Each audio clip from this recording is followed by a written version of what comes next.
કે ગબ્બરભાઈની ત્યાં જે મીટિંગ બોલાઈ, ત્યાં જે મીટિંગમાં ચર્ચાઓ થઈ અને એમના માટેનો નિર્ણય થયો, એ નિર્ણય અને આ નિર્ણયમાં થોડો ડિફરન્ટ રહેશે.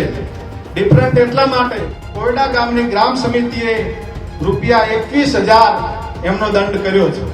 આપણે સૌ તાળીઓથી વધાવીશું. આપણે સૌ બેસીશું, શાંતિ રાખીશું.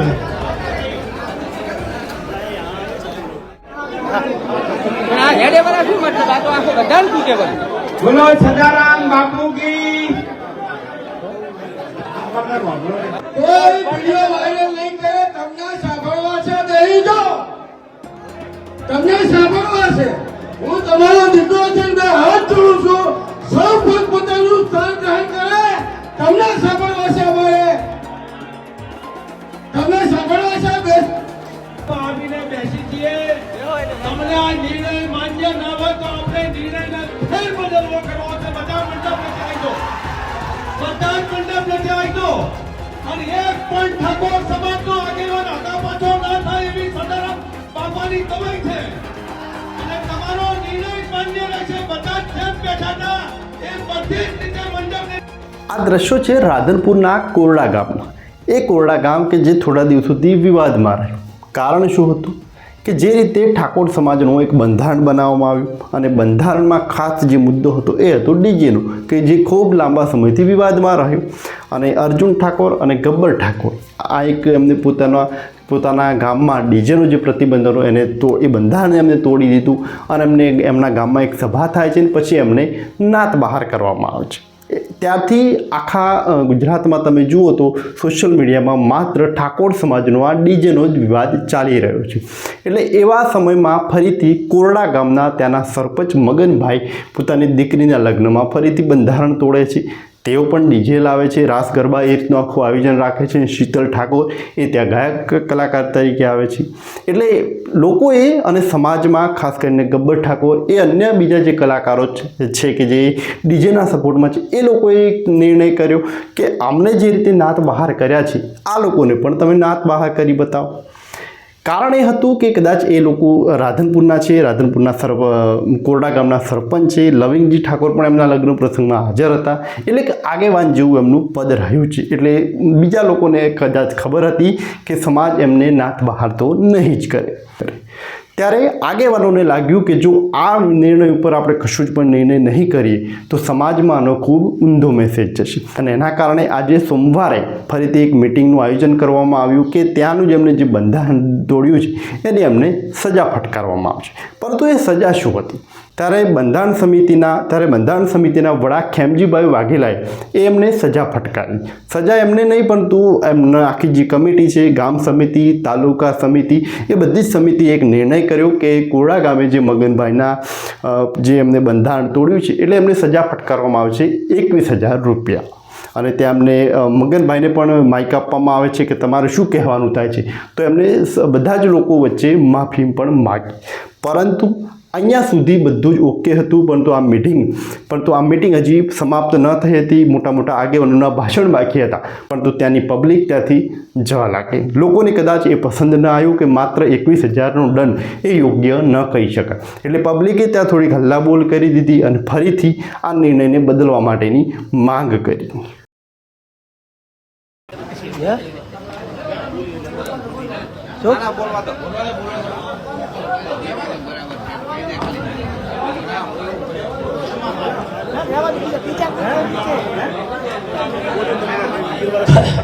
બોલો સદારામ બાપુની. હવે આ મારે ઘરે જે લગ્ન હતા એમાં માતાજીનું હતું, પણ સમાજને કદાચ મારી ભૂલ દેખાડી હોય તો બે હાથ જોડીને સમાજ જોડે વિનંતી કરું, મને માફ કરી દીધું. આપણે સૌ બેસીશું. બધા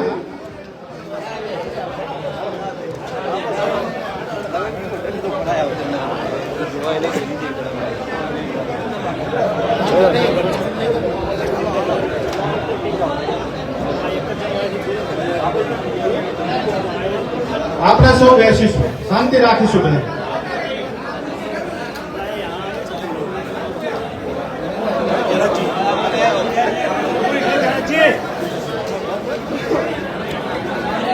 આદરણીય કેસાજી સાહેબને વિનંતી કે ટૂંકમાં એમની શુભેચ્છા આપશે.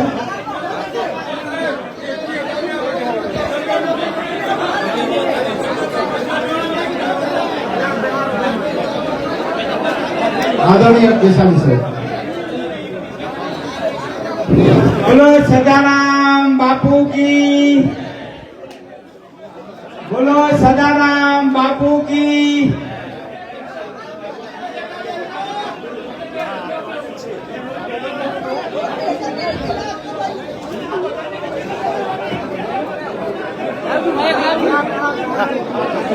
હેડે વાળા શું મતલબ આ તો આખો બધાને પૂછે બધું.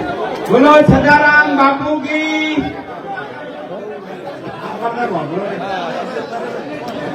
આ તો આ ઉઠી ગયાનો મતલબ શું સમજવાનું? અલા મારે હારી વાર કીધું હોય.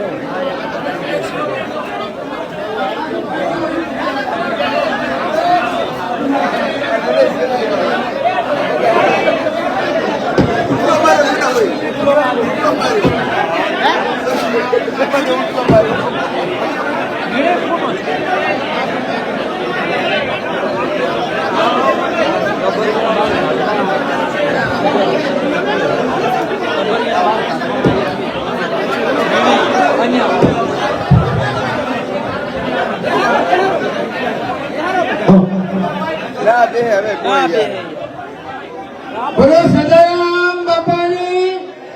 कोई वीडियो वायरल नहीं करे. તમને સાંભળવા છે બેહી જાઓ. તમને સાંભળવા છે. હું તમારો દીકરો છે ને હાથ જોડું છું. સૌ પોતપોતાનું સ્થાન ગ્રહણ કરે. તમને સાંભળવા છે અમારે. તમને સાંભળવા છે બેસ. અહીંયા દરેક પોતપોતાનું સ્થાન ગ્રહણ કરવા વિનંતી. તમે છે અમારી મા બાપ છો. તમે બેઠા છો અમારા મા બાપ છો. તમારો નિર્ણય અમારે સાંભળવો છે પણ આ રીતે ઉભું ન થવાય. બેસો. અમે ક્યાંક તમારી વચ્ચે આવવા માંગીએ છીએ, તમારી વાત સાંભળવા માંગીએ છીએ, પણ આપ સૌ ને બે હાથ જોડે વિનંતી કરું છું કે પોતાનું સ્થાન ગ્રહણ કરો. બે હાથ જોડે આપ સૌને વિનંતી કરું છું. તમારી વાત ગામ સમિતિએ વાત મૂકી, એ વાત અમે તમારા સમક્ષ મૂકી. ગામ સમિતિની વાત સાથે તમે સહમત નથી તો તમારી વાત સાંભળવી અમારી નૈતિક જવાબદારી છે. એટલે તમને બે હાથ જોડે વિનંતી કરું છું કે સૌ મંડપમાં બેસી ચર્ચા કરીશું તો એનું સારું પરિણામ આવશે. આપ સૌ ફરી હજુ આગળ ઉભા છો. સૌને વિનંતી કરું છું. અહીંયા જે આગેવાનો બેઠા છે સૌને વિનંતી કરું છું કે પોતપોતાનું સ્થાન ગ્રહણ કરવા. સૌને વિનંતી.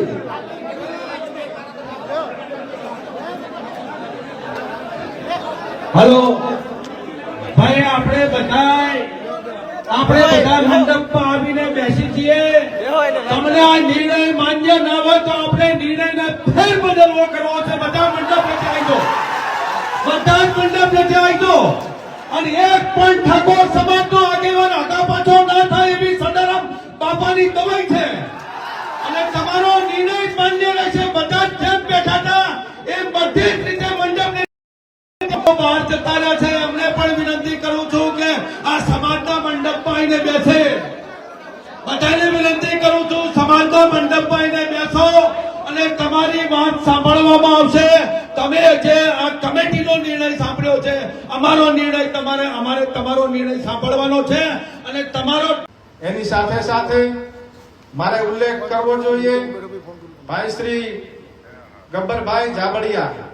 એટલા માટે ઉલ્લેખ કરું છું કે ગબ્બરભાઈની ત્યાં જે મીટિંગ બોલાઈ, ત્યાં જે મીટિંગમાં ચર્ચાઓ થઈ અને એમના માટેનો નિર્ણય થયો, એ નિર્ણય અને આ નિર્ણયમાં થોડો ડિફરન્ટ રહેશે.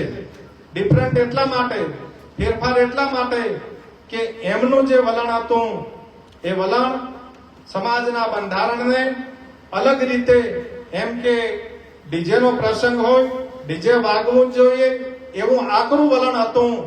અને ભાઈ શ્રી મગનજીનું વલણ, એમણે અનેક સંદેશાઓ મોકલ્યા, વ્યક્તિગત સંદેશાઓ મોકલ્યા, એમના પરિવાર મારફત સંદેશાઓ મોકલ્યા કે સમાજ મારફત સંદેશાઓ મોકલ્યા કે સમાજ મારો મા બાપ છે અને સમાજ જે નિર્ણય કરે હું આવકારીશ. એટલે આપણે મગનજીનો નિર્ણય એ જે ગામ સમિતિનો નિર્ણય છે એ ભાઈ શ્રી ગબ્બરભાઈ જાબડિયા હોય તો એમને પણ વિનંતી છે એમના પરિવાર અને જાબડિયા ગામને કે ભવિષ્યમાં આ સમાજ જે નિર્ણય મગનજીનો થયો છે એ નિર્ણય ને સુસંગત કરવા માટે આ સમાજમાંથી વિવાદ ટાળવા માટે આ જ રસ્તે આપણે બધા જઈશું. નવા વિવાદો ઉભા નહીં કરીએ. અને ભાઈ શ્રી ગબ્બરભાઈ અને એમનો પરિવાર એટલે ગબ્બરભાઈ અને 3 વ્યક્તિ સમાજમાં આવવા માંગતા હોય, એમની ઈચ્છા હોય તો સમાજની તાલુકાની સમિતિ ગ્રામ સમિતિને એમને વિનંતી કરશે તો ચોક્કસ એમની જ્યારે ઈચ્છા હોય, ટૂંક સમયમાં હોય, 1 દિવસમાં હોય, 2 દિવસમાં હોય, અઠવાડિયામાં હોય, મહિનામાં હોય, એમને પણ સમાજ સ્વીકારવા માટે તૈયાર છે. આપણે કોઈની બાદ બાકી નથી કરવી, સરવાળા કરવા છે. ક્યાંક આકરું વલણ ભાઈ શ્રી ગબ્બરભાઈ એમના ભાઈ અર્જુનભાઈ એમને હું સ્ટેજ ઉપરથી જવાબદારી પૂર્વક વિનંતી કરું છું સમાજના દીકરા તરીકે કે તમે તમારું વલણ સોશિયલ મીડિયામાં પોઝિટિવ રાખો, સકારાત્મક રાખો. આ બંધારણ કોઈ વ્યક્તિનું નથી, કોઈ ગામનું નથી, કોઈ તાલુકાનું નથી, 3 જિલ્લાનું બંધારણ છે. જેટલી જવાબદારી આદરણીય ધારાસભ્ય અમરતજીની છે, લવિંગજીની છે, કેશાજીની છે, ચંદનજીની છે, જેટલી જવાબદારી અલ્પેશભાઈની છે, જેટલી જવાબદારી જ્ઞાનીબેનની છે, એટલી જવાબદારી ભાઈ ગબ્બરભાઈની છે. એને પાલન કરવું એ ગબ્બરભાઈની ફરજ છે, આપણી બધાની ફરજ છે. એટલે મારી આગ્રહભરી વિનંતી છે જે અહીં નિર્ણય થાય એ નિર્ણય એમના માટે પણ લાગુ રહેશે. આપણે કોઈના બાદ બાકી નથી કર્યા, આપણે સરવાળા કરવા છે. અને હું પરમ કૃપાળુ પરમાત્મા સદારામ બાપા, માં ભગવતી અને ઓગળ બાપાને પ્રાર્થના કરું કે આ સમાજના બંધારણને આવી મીટિંગ ભરવાનો ક્યારેય દિવસ જ ના આવે, કોઈ તોડે જ નહીં. અને ક્યાંય ભૂલ થાય તો આપણે ગામે સુધારી લેવાની. અને ગામથી એ ભૂલ ન સુધરતી હોય તો ગામ જોડે મોટામાં મોટો પાવર છે અમરતજી સાહેબ, લવિંગજી સાહેબ, ચંદનજી, કેશાજી સાહેબ, કે એને ત્યાં જવું જ નહીં. બરાબર ને? તાળીઓ પાડો બધા. આપણું કોઈનું ન માને તો એને ત્યાં જવાનું થતું નથી. એટલે જે આજનો જે નિર્ણય છે એ 3 જિલ્લામાં કોમન રહેશે. ભવિષ્યમાં આપણે કોઈના બાદ બાકી નહીં, સરવાળા કરીશું. અને ભાઈ શ્રી મગનભાઈને આપણે સન્માનપૂર્વક જે પંચે નિર્ણય કર્યો છે તે જાહેર કરીએ છીએ. અને આપણે અપેક્ષા રાખીએ કોયડા ગામ, મગનજી અને સમસ્ત સાતરપુર તાલુકો, રાધનપુર તાલુકો કે ભવિષ્યમાં કોઈ પણ તાલુકામાં આવો વિષય ઉભો ન થાય એટલી વિનંતી છે મારી. ભાઈ શ્રી મગનજી ને ગ્રામ સમિતિ એ સુપ્રીમ છે, એમાં તાલુકા સમિતિ, જિલ્લા સમિતિનું સલાહ સૂચન નથી. અને ભવિષ્યમાં આ નિયમ કાયમી રહેશે. એ જાવડિયા ગામનો નિર્ણય પણ ભવિષ્યમાં હશે તો એ જાવડિયા ગામના આગેવાનો નક્કી કરશે કે શું દંડની રકમ કરવી. એ ગામ જ નક્કી કરશે કાયમી માટે. એટલે આ નિર્ણય કોયડા ગામનો છે. મગનજીને આખો સમાજ એમની ભૂલ બદલ જે ઠપકો આપ્યો મીઠો, અને કોયડા ગામની ગ્રામ સમિતિએ રૂપિયા 21,000 એમનો દંડ કર્યો છે. આપણે સૌ તાળીઓથી વધાવીશું. અને એમને વિનંતી કે ટૂંકમાં એમની વાત મગનજી મૂકશે કે એમના દિલનો શું વિચાર હતો અને કઈ રીતે એમની ભૂલ થઈ છે. મગનજી.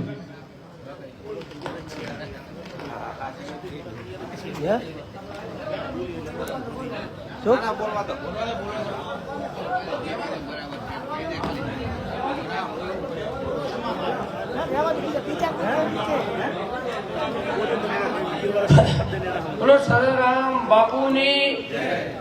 હવે આ મારે ઘરે જે લગ્ન હતા